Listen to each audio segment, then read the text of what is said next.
चलो पढ़ना स्टार्ट करें। लास्ट क्लास में हम लोगों ने अनुसूचियों के बारे में बातचीत की थी और 1 से लेके 6 तक हमने किताब से देख भी ली थी अंदाजे के लिए कि कैसी अनुसूचियां होती हैं और पढ़ भी ली थी। इनमें क्या क्या था? पहली में देश, राज्य, संघ। 2 नंबर में क्या था? पैसा। क्या पीएम की सैलरी लिखी हुई है? ना पीएम की ना सीएम की। पीएम की आरटीआई से पता चली 1,60,000। सीएम की अलग अलग है, तेलंगाना की 410, दिल्ली की 4 लाख। सबसे मिनिमम 1 लाख प्लस के आसपास है नॉर्थ ईस्ट के स्टेट्स की। फिर यहाँ किसकी सैलरी है? राष्ट्रपति, उपराष्ट्रपति, राज्यपाल, सीजेआई, सुप्रीम कोर्ट के अदर्स, हाई कोर्ट के चीफ जस्टिस, अदर्स, इन सब की लिखी हैं। और हमें पता है कि सबसे बड़ी सैलरी हमारे देश में राष्ट्रपति की है, 5, 4, 3.5। और उपराज्यपाल की सैलरी कम है, उपराज्यपाल की ना 1 प्लस कुछ है। फिर इसके बाद 2.80, 2.5, फिर ढेरों की 2.5 और 2.25। ये मैंने इसलिए किया क्योंकि बहुत सारे लोगों की 2.5 लाख रुपए सैलरी है। कैग जिसमें बताया था, है ना, महान्यायवादी, सुप्रीम कोर्ट के अदर्स, हाई कोर्ट के मुख्य और भी ढेरों जितने तुमने नाम, जैसे यूपीएससी के अध्यक्ष वगैरह की पूछ लें तो इन सबकी सैलरी बिना सोचे समझे 2.5 टिक करनी है। 3 नंबर में क्या था? शपथ के प्रारूप बताए थे तुम्हें। सबसे पहले उम्मीदवार, इसके बाद सांसद, अगर राज्य में है तो विधायक, और इनमें से कोई क्या बनेगा? मंत्री 2 शपथ लेगा, पद की और गोपनीयता की। मैंने पढ़ के बताया था ना क्या शपथ के शब्द थे। ये बड़ी शपथ है। क्या पीएम की भी कोई शपथ थी क्या? पीएम किस रूप में लेगा? मंत्री, पद और गोपनीयता। पीएम के लिए कोई शब्द नहीं। जो मैंने पढ़े थे बस वो शब्द थे। इसके अलावा कौन सी शपथ थी बताना? सुप्रीम कोर्ट और हाई कोर्ट, इन दोनों के जजेस की थी। यही तो पढ़े थे हमने। इनको थोड़ा सा कह दिया था बुद्धि, विवेक, योग्यता का प्रयोग करना।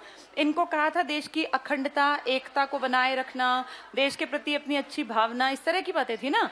इनके में थोड़े से शब्द पढ़े लिखे टाइप के यूज किए गए थे क्योंकि इनसे एक्सपेक्टेड है कि ये पढ़े लिखे ही होंगे, ये अनपढ़ नहीं होंगे। इनकी कोई योग्यता की जरूरत नहीं है, इसलिए कहीं हमने विवेक, बुद्धि ऐसे शब्द नहीं सुने थे। ये सब बातें कहाँ लिखी थी? 4 में किसकी बात थी? राज्यसभा। और देखो 2 छोटे छोटे पेजेस पे सारी सीट्स एक्सप्लेन कर दी गई थी, कोई बहुत बड़ा टॉपिक नहीं था। 5वीं में क्या था? पूरे देश के SC ST अलग अलग पेजेस पे हमने देखे, लेकिन 4 के SC ST अलग थे। AMTM, कुछ ATM2 भी याद कर ले। ये 2 M है, मेघ और जोर, है ना, तो मिजोरम और मेघालय। मणि नहीं आएगा। और ये A असम और T त्रिपुरा। और याद करो कितने सारे पेजेस में इन्हीं की बातें थी, कम से कम 10-12 पेजेस में। तो इससे ये दिखता है कि इनको बहुत डिटेल से एक्सप्लेन किया गया और इसीलिए शायद इसके लिए अलग अनुसूची बनानी पड़ी, वरना एक लाइन ही होती तो 5वीं से 6ठी लिखने की क्या जरूरत पड़ती। लेकिन हमने देखा 6ठी के ढेर पेजेस हैं, एक एक एरिया को इसमें कंसीडर किया गया। इतनी हमने समझ ली थी। आज हम बहुत ध्यान से पढ़ेंगे 7, 8, 9, 10, 11, 12। पहले मोटे तौर पे हम सब जानते हैं कि इनमें क्या, नहीं जानते तो कोई बात नहीं, मोटे तौर पे बात करके फिर डिटेल पढ़ेंगे। इसमें है हमारे देश में शक्तियों का बंटवारा। हमारे देश में शक्तियां 2 स्तर पर हैं, केंद्र और राज्य। राज्य के पास है पुलिस की भर्ती करेगा, पंचायत के इलेक्शन कराएगा, राज्य जितने भी अपने लेवल पर। देश की शक्ति है भाई, पाकिस्तान से लड़ना है, अच्छे दोस्ताना संबंध रखते हैं चाइना के साथ, या हम यूरेनियम कहीं से मंगवा रहे हैं, हम नेशनल हाईवेज बना रहे हैं, सब चीजें देश की हैं। तो शक्तियों का बंटवारा कर दिया भाई, कौन से टॉपिक केंद्र देखेगा, कौन से राज्य और कौन से दोनों साझे के देखेंगे। इस साझे वाली को पढ़ी लिखी भाषा में समवर्ती सूची कहते हैं। अब आगे थोड़ा सा इसको एक्सप्लेन कर लेते हैं। 3 लिस्ट ऐसे बना दी। इस लिस्ट में लिख दिया केंद्र सूची और इसमें दे दिए उस टाइम पर 97 विषय, अब 100, यानी कुछ नए टॉपिक जिनमें इंटरनेट टाइप की जो चीजें थी ना वो इसमें ऐड हो गई समय के साथ। एक लिस्ट बना दी राज्य सूची, हर राज्य को पकड़ा दी। पहले 66 थे, 5 चले गए तो कितने बच गए? 61। ये 5 या तो इधर जाएंगे या इधर जाएंगे, तो ज्यादातर इनमें ही मिक्स हो जाते हैं। एक है समवर्ती सूची, इसको इंग्लिश में कॉन्क्यूरेंट लिस्ट कह देते हैं, और इसमें टोटल पहले 47 थे, अब 52। तो तुम अपने आप देख लो, इसके 47 से 52 5 बढ़े हैं, और इसके 66 से 61 5 घटे हैं। इसका मतलब कई सारे टॉपिक पहले राज्य के थे जो अब किसके बना दिए? समवर्ती के। तो बेसिक सी बात है कि इसका मतलब चेंज हो सकते हैं। हाँ, देश वाली लिस्ट के टॉपिक उठा के कभी भी ना यहाँ दिए जाएंगे ना यहाँ। देश के टॉपिक अपने पर्सनल हैं, बहुत बड़े लेवल पे जिन पे डिस्कशन होता है, वो किसके पास है? नेशनल हाईवे राज्य बनाता है या देश बनाता है? जनगणना करना, मान लीजिए हमें कोई बाहर से न्यूक्लियर वेपन्स मंगवाने हैं, देश, तो ऐसे बड़े टॉपिक ये देखता है। जनगणना है, निगम कर के ऊपर काम करना, कोई नया टैक्स बहुत बड़े लेवल पे। छोटों की बात करें, भाई हरियाणा पुलिस में भर्ती करनी है, राजस्थान पुलिस में, हरियाणा के टीचर्स लगाने हैं, राजस्थान के, बिहार के, तो राज्य अपने आप देखे। दोनों के सबसे अच्छे एग्जाम्पल हैं SCERT और NCERT। ये नेशनल, ये state, council for education research and training. ऐसे ही आपने सुना है CBSE और HBSC, या HBSC नहीं है तो यूपी बोर्ड है, पंजाब बोर्ड है, हरियाणा बोर्ड है, अलग अलग। यानी CBSE है सेंट्रल बोर्ड, और बाकी सारे हैं अपने राज्य के बोर्ड। आज तक कोई नौकरी ऐसी नहीं निकली कि ये सिर्फ HBSC वालों को मिलेगी, या जो यूपी बोर्ड के हैं। निकलता है 12th CBSE और इक्विवेलेंट, ऐसे लिखा होता है ना, समकक्ष। इसका मतलब शिक्षा दोनों का विषय है। ऐसे ही हम बात करें वन की, तो वन भी किसका विषय है? दोनों का। देश कहता है 33% पे वन होने चाहिए, पर हरियाणा कहता है हमारी मिट्टी सोना उगलती है, हम वन क्यों लगाएं? इसलिए हरियाणा में ये 6% के आसपास है, 6.5 6.8 इसके हेरफेर में। यानी ऐसे टॉपिक जिसपे दोनों की पावर्स यूज की जा सकती हैं, वो किसमें लिख दिए जाते हैं? अगर कभी दोनों लड़ पड़े तो उस कंडीशन में इसकी बात मानी जाएगी, ये लिखित में है। तो ये हमारी शक्तियों का बंटवारा हमने देख लिया। कौन से लिस्ट में है ये? 7वीं अनुसूची में। अब आ गई 8वीं। 8वीं आप जानते हो, मानक भाषाएं।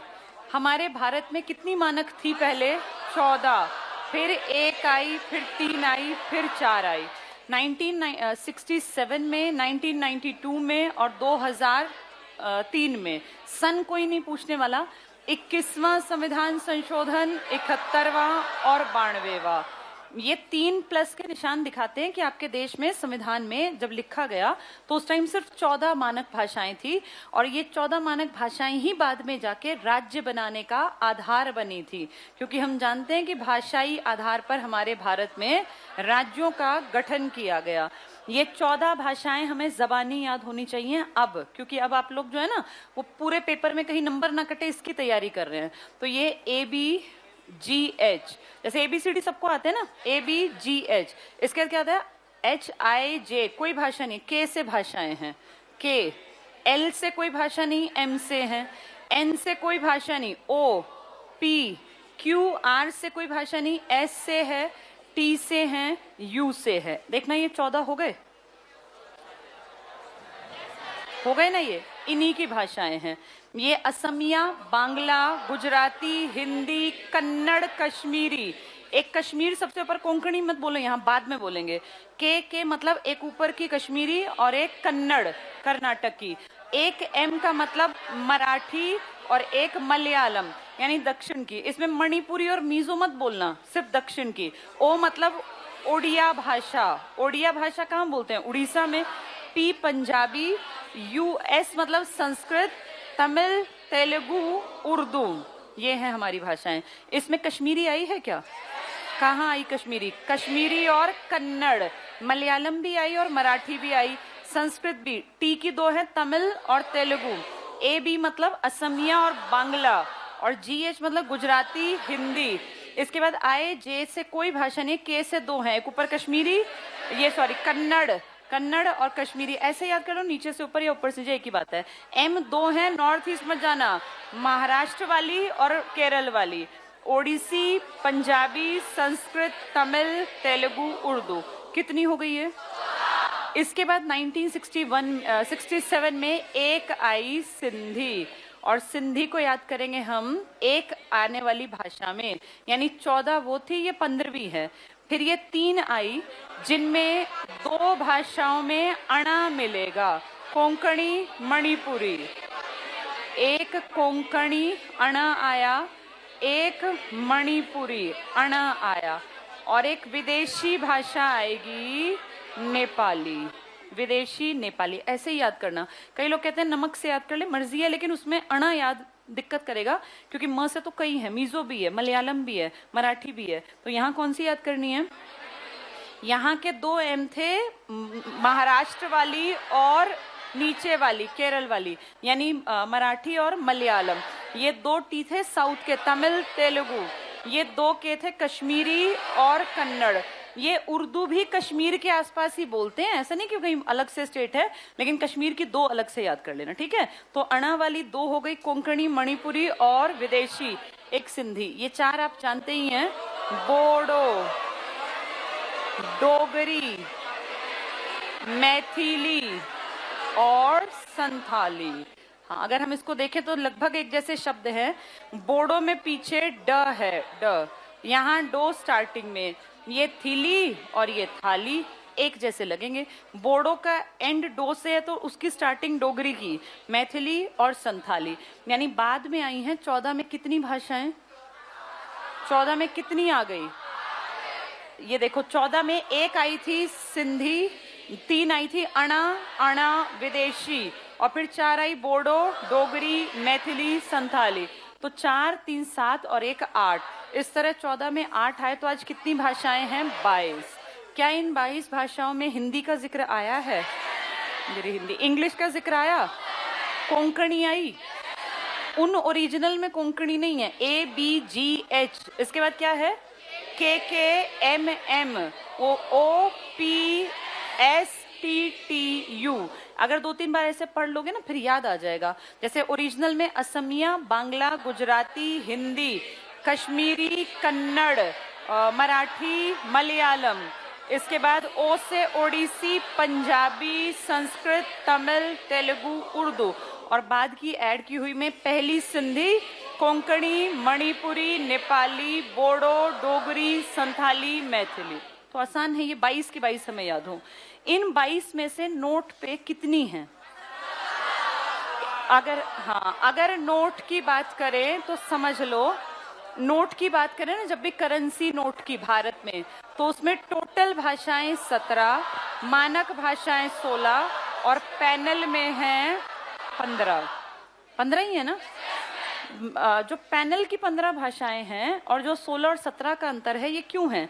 पैनल की 15 में, 16 में और 17 में अंतर है। यहाँ हिंदी तो खैर यहाँ भी थी, इसमें इंग्लिश इसमें भी थी। इस पैनल में जब लिखी है ना, यहाँ इंग्लिश प्लस हिंदी दोनों है। पैनल में जो भाषाएं हैं उसमें हिंदी में एज सच नहीं लिखा, लेकिन इनमें से ऐड कर ली है। अब जैसे नोट की अगर हम बात करें, किसी भी इंडियन करेंसी नोट पर, तो नोट पे आपने देखा होगा, मैं धारक को इतने रुपए अदा करने का वचन देता हूँ। ये सांकेतिक मुद्रा है ना। 2000 के नोट की कीमत 2000 नहीं है ना, उसमें 2000 का कुछ लगा हुआ। सांकेतिक मुद्रा जो MBT ने चलाई आज तक चल रही है। इस नोट के पिछले हिस्से पर हमेशा उस नोट की वैल्यू लिखी होती है। यहाँ इसमें हिंदी भाषा का यूज नहीं करते, लेकिन बाकियों का करते हैं। अगर हम ओरिजिनल में से हिंदी को निकाल दें, कितनी हो गई? अगर 13, उसके बाद फिर इसका मतलब नीचे वालियों में से कोई ऐड की गई होगी, और फिर सारियों को मिला के बात करें तो टोटल मिलाकर 17। अगर हम देखें पैनल के बाहर, अगर मानक की बात करें 16, वैसे मानक कितनी थी? 22। इसका मतलब कितनी मानक हैं जो नोट पर नहीं है? 6 भाषाएं। अब वो 6 कौन सी भाषाएं नोट पर नहीं है? सीधी 4 काट दो, ये 4 नहीं है। ये सिंधी है क्या? जो मैंने पहले यहाँ सिंधी लिखी थी, इसको हटाते हैं। सिंधी है यहाँ? सिंधी मानक भाषा है, लेकिन नोट पर नहीं है। हमें 6 काटनी है, 4 हमने यहाँ से काट दी, 1 यहाँ से। अब इनमें से और काटनी है। नेपाली नोट पर है, ये गलती करते हैं हम। कोंकणी नोट पर, मणिपुरी नोट पर नहीं है, ये याद करना पड़ेगा। वैसे मैं नोटों का टॉपिक ना अलग से कराऊंगी, इससे अलग। उसमें मैं लिखवा दूंगी 100 के नोट पर कितनी। तो मैं कई बार देखा ऐसे पूछ लेते हैं 100 के नोट पर कितनी ब्लीड लाइंस हैं, बहुत छोटी छोटी, 4, किसी पे 5, किसी पे 6, फिर डॉट दिए, सब लिखवा दूंगी। अभी उसकी बात डिटेल से नहीं की, सिर्फ एक आइडिया दिया है। वैसे नोट एक दिन मैं अपने आप करेंसी नोट्स करा दूंगी पेपर के लिए। चलो 8 तक समझ में आ गई बात। उसके बाद 9वां अमेंडमेंट होगा। फर्स्ट संशोधन थी 9वीं अनुसूची, कब की गई? 51। और इसमें क्या किया गया? भूमि का अधिग्रहण। तुम्हें पढ़ के कैसा लग रहा है? इसमें 1-2 बात लिखी होगी ना, लेकिन वो मैं बुक आज नहीं लाई। इसमें कम से कम 20 पेज भरे हुए हैं। हर एक राज्य के बारे में अधिग्रहण के नियम बता दिए, चाहे वो असम था, चाहे वो मेघालय था, या कोई भी राज्य जो उस टाइम थे, उन सब की अधिग्रहण के बारे में एक एक पेज पे एक एक मुश्किल से राज्य को एक्सप्लेन किया, अधिग्रहण की शर्तों के बारे में। तो अगर तुम्हें ऐसा लगता हो कि बस एक लाइन में आ गया, तो बहुत बड़ा अमेंडमेंट था। पहला अमेंडमेंट जो कौन सी अनुसूची को लेकर आया? 9वीं। ये किस सन में हो गया? जैसे हर राज्य की सीट अलग थी ना, जैसे हर राज्य के SC ST के इलाके अलग थे, ऐसे हर राज्य की भूमि से संबंधित नियम बनाए गए। और ये बहुत बड़ा चेंज था आपके संविधान में पहले ही साल में। इसके बाद आपकी 10वीं अनुसूची आई, ये 52वां संविधान संशोधन लाई 1985 में। इसमें इन्होंने अपने ऊपर एक तरह से पाबंदी लगाई, लेकिन इतने लूप होल छोड़ दिए कि कोई भी आज तक भी, तुमने देखा रातों रात विधायक बिक जाते हैं पैसे दे के पार्टी से इधर से उधर, कभी अल्पमत कभी गठबंधन, बुरा हाल है। यानी इसको दिखावटी तो बना दिया और कह दिया कि हम किस पे रोक लगा रहे हैं? दल बदल पर प्रतिबंध लगा रहे हैं। लेकिन आज तक तुम्हारे देश में प्रतिबंध एज सच है नहीं। और हम रोज देखते हैं जिस पार्टी की सरकार जहां बनने की उम्मीद होती है, रातों रात दूसरी पार्टी के अपोजिशन के विधायक और मंत्री बिक जाते हैं और वो उसको अपना फेवर दे देते हैं। अपने ही ऊपर प्रतिबंध लगाने में कंडीशंस ऐसी छोड़ दी ताकि ये प्रतिबंध एज सच बस दिखाई देने में आए, रियलिटी में ना हो। इसके बाद आ गई 11वीं 1992 के दिसंबर में है और ये 73वां संविधान संशोधन था। और इसमें पंचायती राज के ऊपर एक बहुत बड़ा चैलेंज था इंडिया में, पंचायती राज को कानूनी तौर पे लागू करना। क्योंकि पंचायती राज ना पहले तुम्हारे देश में ऑलरेडी था। गांव याद करो, जब तुम चोल चेर पांडे पढ़ते थे तो भी हम स्थानीय स्वशासन पढ़ते थे। ये कॉन्सेप्ट समझने की बात है, रटने की नहीं। यानी तुम्हारे देश में पंचायती राज कोई अंग्रेजों की देन नहीं है। तुम्हारे देश में, दक्षिण भारत में, चोल साम्राज्य की सबसे बड़ी ताकत ही पंचायती राज था। तो ये अंग्रेजों से पहले भी था, लेकिन इसको हमने कानून का रूप दे दिया 1992 के दिसंबर में। और यही कारण है कि अप्रैल 1993 में तुम लोगों ने क्या बनाना शुरू कर दिया? हाँ, पंचायती राज दिवस। और उस दिन से आज तक हर स्टेट में पंचायत के इलेक्शन होते हैं, जो कि उसी स्टेट का इलेक्शन कमीशन कंडक्ट कराता है, देश का नहीं, उस स्टेट विशेष का। तो ये एक इंपॉर्टेंट टॉपिक है और इस पे देश ने बहुत ज्यादा काम किया। इसी से मिलता जुलता बना दिया 12वीं अनुसूची 1993 में 74वां संविधान संशोधन। इसमें शहरी स्वशासन, जिसमें कि तुम्हारे राज्य में हर जिले में नगर निगम, नगर पालिका, नगर परिषद, नगर पंचायत के इलेक्शन होते हैं। और आपके शहरी स्तर पर भी आपकी मर्जी से ही आपके मेंबर्स चुने जाते हैं, जो जाके आपकी बातें रखते हैं। आपकी गली खराब है, आपकी गली में सफाई नहीं होती, या आपकी गली के में कोई पार्क नहीं है, शहरों की गलियों की बात कर रही हूँ, उसकी सारी जानकारी वो लोग वहां जाके देंगे। जैसे आपके गाँव की सारी जानकारी पंचायत में दी जाएगी ना, ऐसे शहर की सारी जानकारी शहरी स्वशासन के तहत नगर निगम, नगर पालिका, नगर परिषद और नगर पंचायत में दी जाएगी। क्या समझ में आ गया? ये जल्दी से किताब उठाओ। हाँ जी।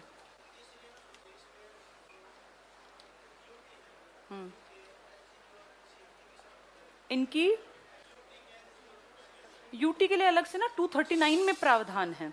लिखित में ऐसा नहीं था, वो उसी को वही शपथ दिलवा देते हैं, क्योंकि मंत्री तो काम सेम ही करता है।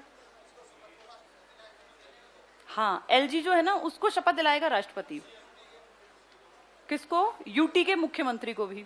यूटी में ना, अब जैसे आगे आएंगे ना, इसमें देखो एक पेज नंबर जहां हम पढ़ रहे हैं, इसमें बहुत सारे आर्टिकल्स हैं। जिस टॉपिक को मैं पढ़ा रही हूँ, पेज 37 पे देखो, बल्कि 37 से तुम देखो जरा 41 पेज पे एक आइडिया, बस जो तुम पूछ रहे हो सब इसमें लिखा है। 41, 42, ये देखो 43, सारे आर्टिकल्स मिलेंगे इसमें। पेज नंबर 45 पे देखो, यूटी को भी एक्सप्लेन किया है, जिसमें दिल्ली की बात करेंगे, तब मैं इसको समझा दूंगी, ठीक है?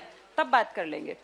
चलो अभी हम आते हैं वापस अपने टॉपिक पे। पेज 39 पे आ जाओ। 39 पे, 39 हमने छठी पढ़ा था लास्ट, ठीक है? 7वीं पे आना। 7वीं अनुसूची अनुच्छेद 246 विषयों के वितरण से संबंधित।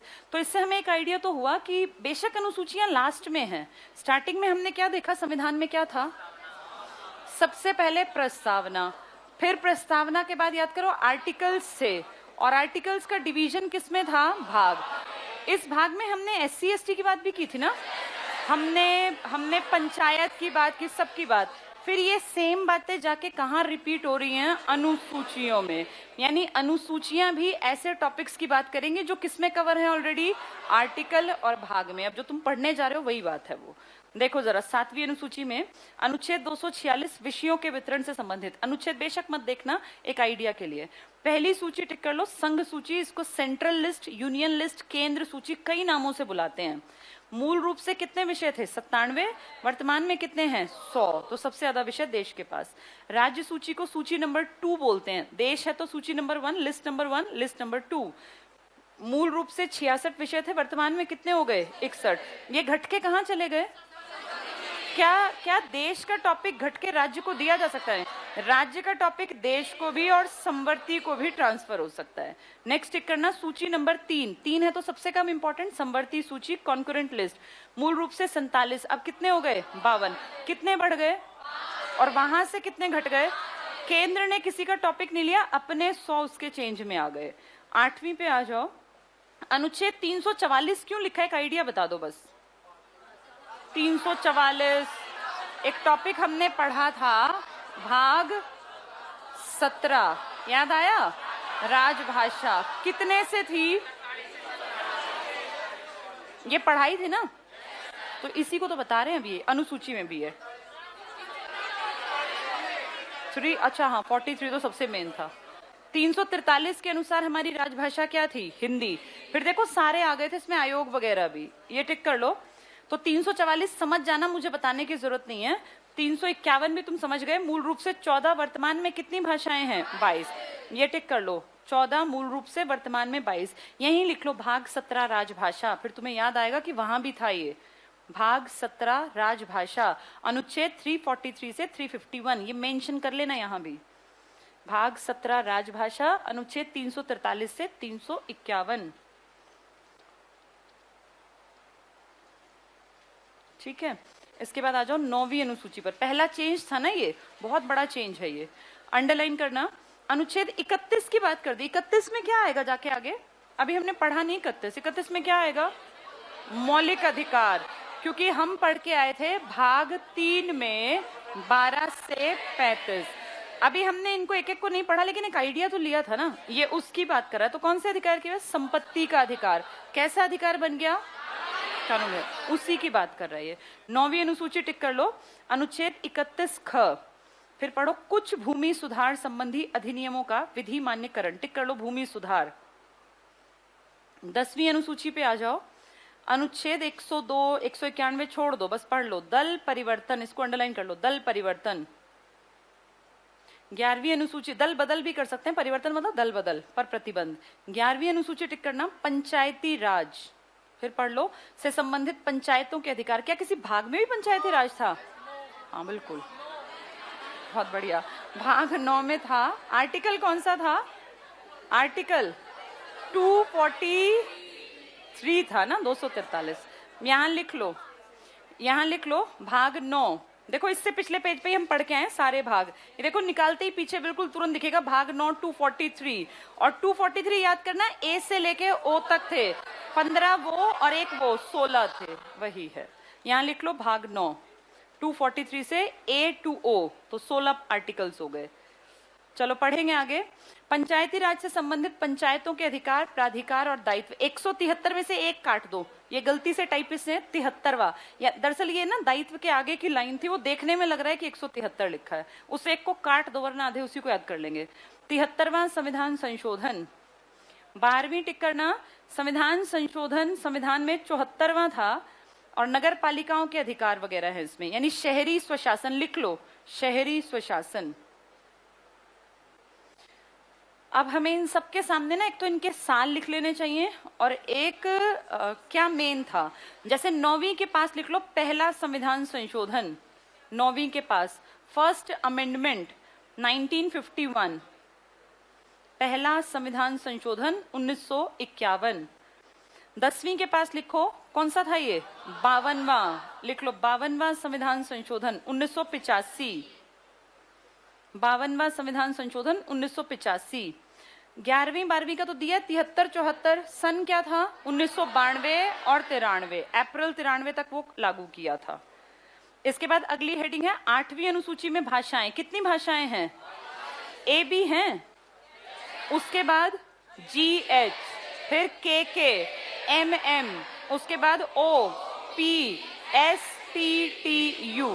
पहला देखो, असमिया, बांग्ला, गुजराती, हिंदी, कन्नड़, कश्मीरी, मराठी, मलयालम, उड़िया, पंजाबी, संस्कृत, तमिल, तेलुगु, उर्दू। ये सबको समझ में आ गई? ये रटने से भूलोगे, दिमाग में अगर ABCD है ना कि ए बी है, GH है, MM है, के है, तो याद रहेगा।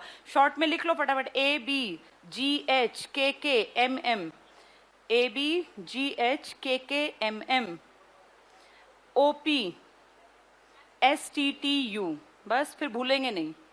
STTU जो लिखा है उसके आगे लिख लो देख के, AB GH के MM, उसके बाद OP STTU, हो गई 14 भाषाएं।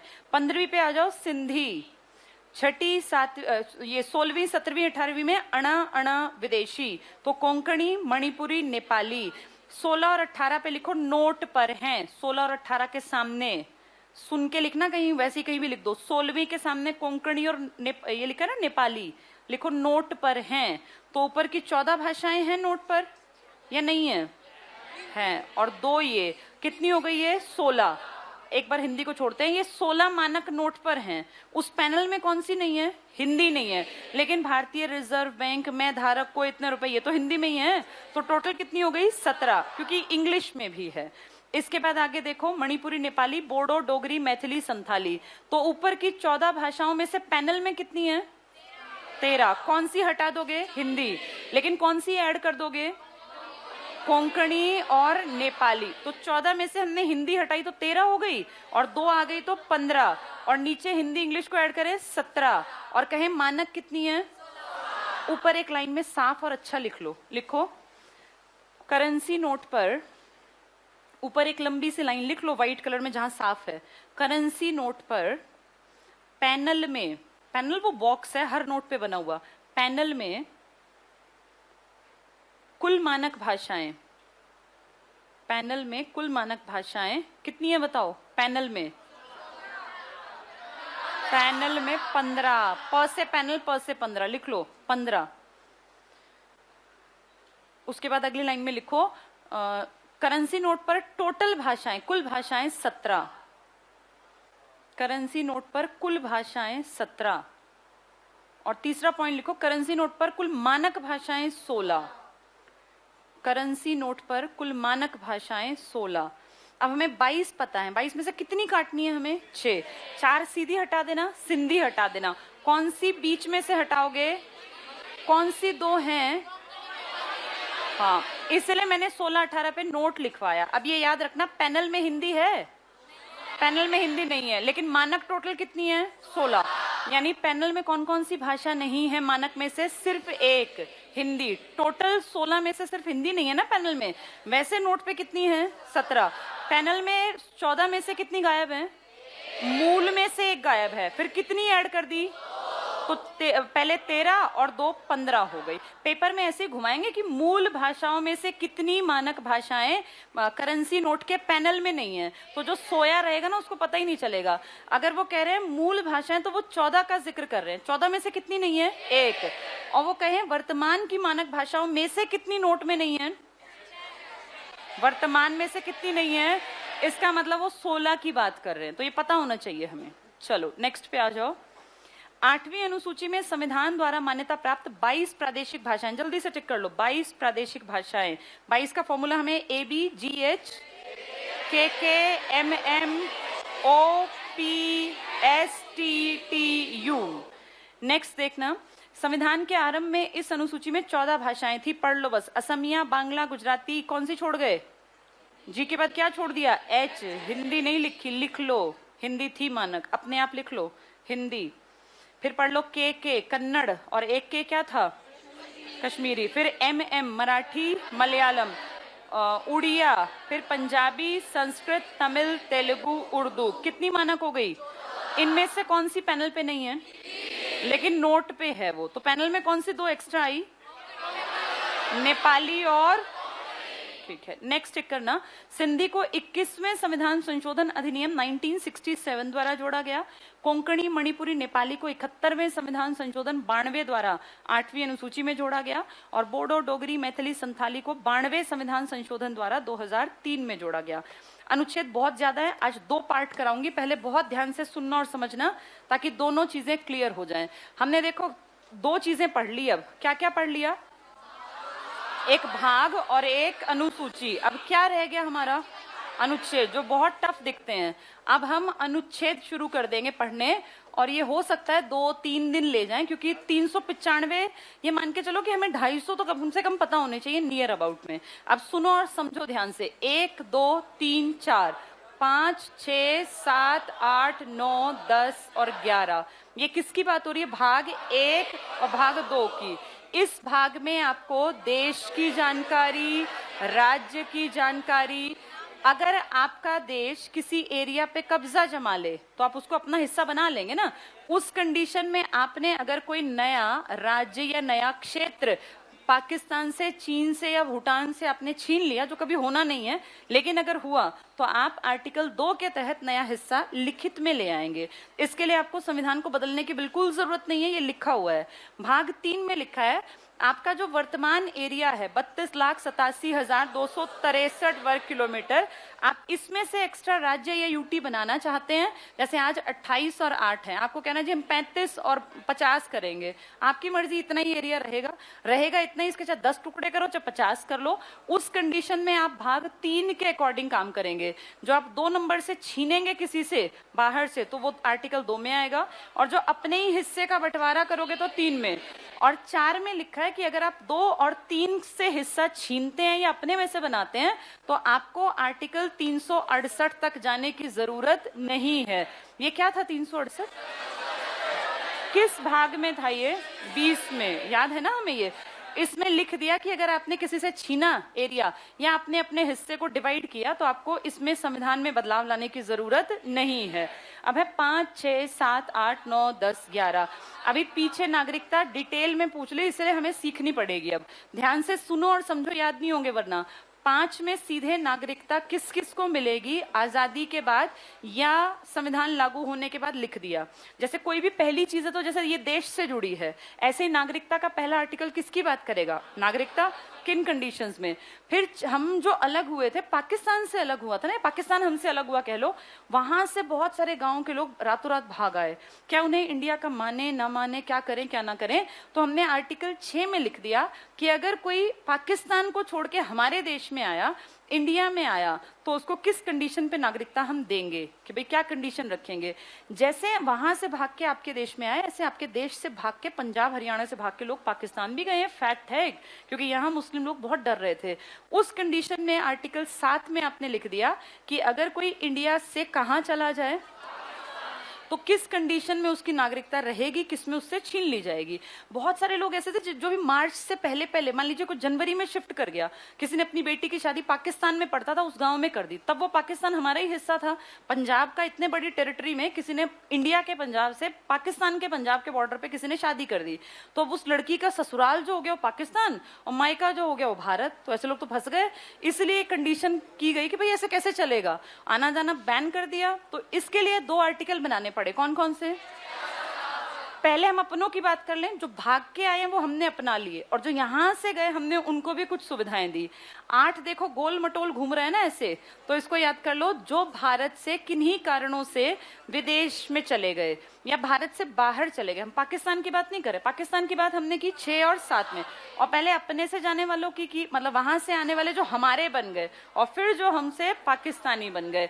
8 में हमने कहा भारत से बाहर जो गए किस कंडीशन में उनको सिटीजनशिप देंगे देंगे और कैसे छीन लेंगे। फिर 9 में देखो एक गोल दिख रहा है, इसमें 2 थे। इसमें कह दिया अगर किसी भारत से बाहर जाने वाले आदमी ने किसी दूसरे देश की नागरिकता हासिल कर ली तो फिर हमारे यहाँ सिंगल सिटीजनशिप है, आप 2 देशों की नागरिकता नहीं ले सकते। उस कंडीशन में आपकी नागरिकता रद्द हो जाएगी। अगर आपके पास अमेरिका की नागरिकता है, ऑस्ट्रेलिया की, तो आप फिर इंडिया के नागरिक नहीं कहला सकते। और 10 में देखो 5 और 10 एक उसमें आ गए ना सीरीज में, इसमें नागरिकता कैसे बनी रहेगी, कैसे बनी रहेगी इसको एक्सप्लेन किया। 5 में बताया नागरिकता किस कंडीशन की है, 10 में बताया कैसे बनी रहेगी, 6 में बताया हमारे यहाँ आने वाले, 7 में जाने वाले, 8 में घूमने वाले और 9 में एक देश की नागरिकता ले ली उसने। अब हमें अपनी नागरिकता देनी है कि नहीं देनी। 12 बहुत बहुत इंपॉर्टेंट।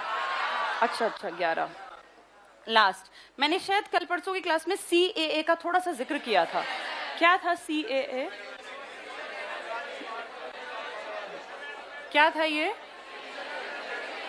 Citizenship amendment act. मैंने इसका थोड़ा सा जिक्र किया था ना। CAA 10 जनवरी 2020 को, ये पेंडेमिक आया ना उससे पहले 2020 10 जनवरी को इसको कानून बना दिया। इसका बहुत बड़े पैमाने पे विरोध किया मुस्लिम कम्युनिटी के लोगों ने, क्योंकि इसमें कहा गया था कि अड़ोसी पड़ोसी पाकिस्तान, अफगानिस्तान और ये पड़ोसी कौन, बांग्लादेश। बांग्लादेश तो पहले पाकिस्तान ही तो था, तो मुस्लिम ज्यादा हैं। ये कह दिया इन 3 देशों में से मुसलमानों को छोड़ के हिंदू, सिख, ईसाई, बौद्ध, जैन और पारसी, जो अपने यहाँ, अगर देखो इसको ऐसे याद करें, हम याद करते थे हिंदुओं को छोड़ दो, मुस्लिम, सिख, ईसाई, जैन, बौद्ध और पारसी। याद है क्या थे ये सारे लोग? इनको तुम माइनॉरिटी कहते थे और ये संविधान में नहीं लिखा, तुम्हारे सुप्रीम कोर्ट ने कहा इसमें से बस ये एक जगह बदल दो, अब यहाँ लिख दो हिंदू। मुसलमान आएंगे तो हम नहीं लेंगे इन 3 देशों में से। बाकी इन 3 देशों में से अगर ये 6 कम्युनिटी आती है, हिंदू आता है कोई, सिख आता है, ईसाई आता है, जैन आता है, बौद्ध आता है, पारसी, तो हमारे देश के द्वार खुले हैं जो अब तक यहाँ आ गए हैं 2014 से जो रह रहे हैं। और इसका बड़े पैमाने पे जो विरोध किया वो मुस्लिम लोगों ने इसलिए किया क्योंकि मुसलमान लोगों ने कहा कि तुमने तो हमें आजाद भारत में किस बेसिस पे बांट दिया? क्या गांधी जी कभी धार्मिक आधार के पक्षधर थे? हमने पढ़ा है आरक्षण धार्मिक आधार पर बिल्कुल नहीं है। ऐसी कोई नौकरी नहीं कि मुसलमान करेंगे या हिंदू करेंगे, इसीलिए इसका मुसलमान विरोध कर रहे थे। लेकिन हमारे देश में गृह मंत्री का बयान था कि मैंने इन 3 देशों से जिन लोगों को बुलाया है या जो आ गए हैं, बुलाया नहीं, जो आके रह रहे हैं, वो टोटल आबादी का, पूरी हमारी आबादी का सिर्फ 30,000 लोग हैं और इन लोगों के यहाँ आने और ना आने का ज्यादा असर नहीं पड़ना। अब इनका ये कहना था मुस्लिम बाहुल्य इलाकों का कि हमें तुमने बिल्कुल काट के रख दिया बाकी लोगों से। लेकिन अमित शाह का ये कहना था कि अगर हम इन तीनों में से मुसलमानों को भी इनवाइट कर लेंगे तो ये तो है ही मुसलमानों के देश, फिर पता चला कि वो खाली पड़े यहीं आके भर गए तो हमारी दिक्कत हो जाएगी ना। और ऐसे आने में सबसे ज्यादा जो विरोध किया था ये नॉर्थ ईस्ट के इलाकों ने किया, क्योंकि नॉर्थ ईस्ट का फ्रंट आप जानते हैं पूरा पहाड़ी है और कोई भी अड़ोसी पड़ोसी जैसे ही दिक्कत होती है ना तुरंत उठ के इन इलाकों में आके भाग के आ जाता है। और यहाँ आएगा, नौकरी नहीं मिली तो चेन झपट लेगा, चोरी करेगा, भ्रष्टाचार, कुछ ना कुछ गड़बड़ करेगा। फिर ये दलील दी गई कि भारत के पास क्या कम है, तो पहले अपनों का पेट भर लो ना, दूसरे मेहमानों को क्यों बुला रहे हो। ये एक बहुत बड़ा मुद्दा था। ये सब बातें कहाँ लिखी हैं? अभी हम कौन सा आर्टिकल पढ़ रहे थे? 11। तो हमें 11 के 11 समझने हैं। ये अमेंडमेंट जो एक्ट है ना अब आया, इससे पहले 1955 में ये अपना जो नागरिकता अधिनियम है ना ये बना था 1955, इसी को हमने अमेंड किया। समझ में आ गया? ये 5 में क्या है? 5 की जैसी बात कहाँ लिखी है? कैसे बनी रहेगी वो बताया। 6 में क्या है? पाकिस्तान से आने वाले, 7 में जाने वाले, 8 में विदेशी, 9 में एक नागरिकता, 11 में क्या है? सिटीजनशिप एक्ट था 1955 का, जिसको अमेंडमेंट कब दिया गया? 2020 में। चलो इसको कल पढ़ेंगे।